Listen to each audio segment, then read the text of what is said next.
Carlos Belmonte foi demitido pelo São Paulo. O vídeo de hoje do canal do Nicola traz mais detalhes sobre essa história e fala também sobre o vexame histórico do São Paulo, 6-0 para o Fluminense. E a pior derrota em 24 anos, quais as consequências? Preciso contar também sobre um ótimo zagueiro que pode ficar à disposição no mercado brasileiro. Será que caberia no Flamengo? Caberia no seu time do coração? Isso sem falar nas últimas do mercado. Bastidores, finanças. Fala aí, pessoal, sou Jorge Nicola, bem-vindos a mais um vídeo do canal, sempre bom ter vocês por aqui. Sem perder tempo, pedir para deixar like, se inscrever no canal e ativar as notificações. Bora falar agora sobre um ótimo zagueiro que enfim pode voltar ao futebol brasileiro. Eu me refiro a Doria, 31 anos de idade, atleta do Atlas, do México. Doria foi alvo de muitos clubes nos últimos tempos, mas tanto o Santos Laguna quanto o Atlas sempre pediram um caminhão de dinheiro para liberá-lo, o que inviabilizou seu retorno ao Brasil. Mas agora a situação mudou. O Atlas deve um dinheiro ao Doria e seus representantes têm conversado com o clube mexicano em busca de uma solução amigável. Diante desse cenário e com a vontade do Doria em voltar ao Brasil, eu não descarto que ele apareça por aqui num grande brasileiro a partir de 1º de janeiro. Vale a lembrança de que o Doria, desde que foi ao México, sempre foi titular. Primeiro, no Santos Laguna de 2018 a 2024. A mudança para o Atlas não mudou seu status. Ele segue jogando com enorme frequência. Nessa temporada, por exemplo, foram 15 jogos e 1 gol. Zagueiro canhoto, como por exemplo busca o Flamengo há bastante tempo. Rubro-negro hoje tem apenas 3 zagueiros confiáveis. Danilo, Léo Pereira e Léo Ortiz. E a busca por um zagueiro canhoto é prioridade para a próxima temporada. É possível que outros clubes demonstrem interesse na contratação de Doria, especialmente se essas negociações com o Atlas avançarem para uma rescisão amigável. Se você não lembra do Doria, bora refrescar sua memória. Jogador revelado no Botafogo com passagem por Olympique de Marselha, São Paulo, antes de chegar ao futebol mexicano. E Carlos Belmonte foi demitido do cargo de diretor de futebol do São Paulo nessa sexta-feira, consequência do 6-0 para o Fluminense, a maior derrota do São Paulo em 24 anos. Também caíram, além do Belmonte, Chapecó e Nelsinho, outros 2 conselheiros do São Paulo que participavam do departamento de futebol. O Tricolor já havia decidido pela dispensa do trio na virada do ano. Esperaria o fim do Campeonato Brasileiro e no planejamento para 2026, Belmonte, Chapecó e Nelsinho já não fariam parte. Mas depois do 6-0 e a repercussão extremamente ruim entre torcedores do São Paulo, o presidente Júlio Casares decidiu antecipar esse movimento.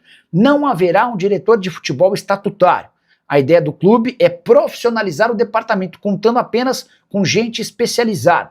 Rui Costa terá um papel muito mais importante. Rui Costa, que é o diretor executivo de futebol desde o início da era Júlio Casares. Muricy Ramalho também terá um papel mais importante no dia a dia do clube.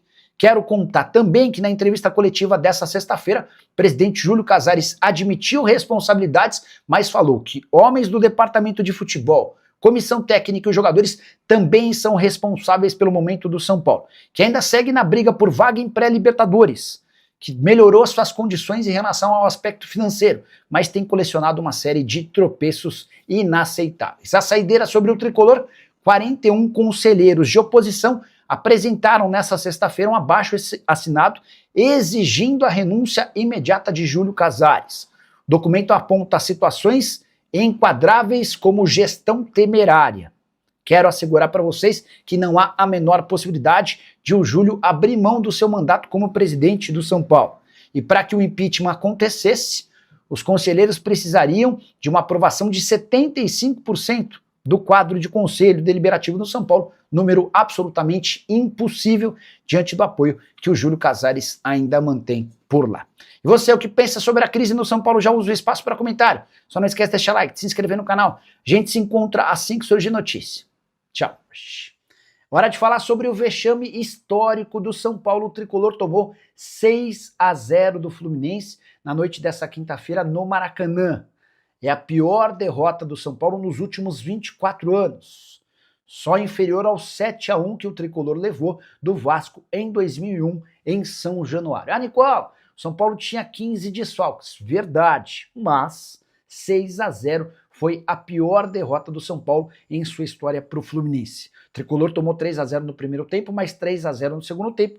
Era o resultado que faltava para a crise explodir de vez na gestão de Júlio Casares, Carlos Belmonte e Rui Costa.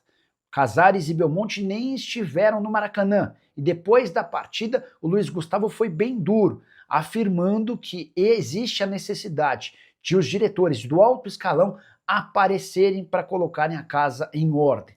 Rui Costa tentou explicar a declaração do Luiz Gustavo, dá para dizer que a situação está extremamente delicada. Com um detalhe, São Paulo segue em 8º lugar e vai depender de resultados, como por exemplo tropeços de Atlético e Corinthians para se manter nessa posição que ainda pode assegurar vaga na pré-Libertadores do próximo ano. Crespo foi perguntado se tem clima para continuar e desconversou. O treinador argentino também disse o seguinte, abre aspas, estou confiando no que a diretoria falou, que até dezembro teremos dinheiro para contratar jogadores. Então, vamos confiar. Só para arrematar de vez. A derrota por 6-0 se torna ainda mais frustrante, levando em consideração que o técnico do outro lado havia sido demitido pelo São Paulo antes da pausa para a Copa do Mundo. Luiz Ubeldia é o treinador do Flu, ele ainda recebe do São Paulo por conta daquela questão envolvendo a multa rescisória de 3 milhões de reais.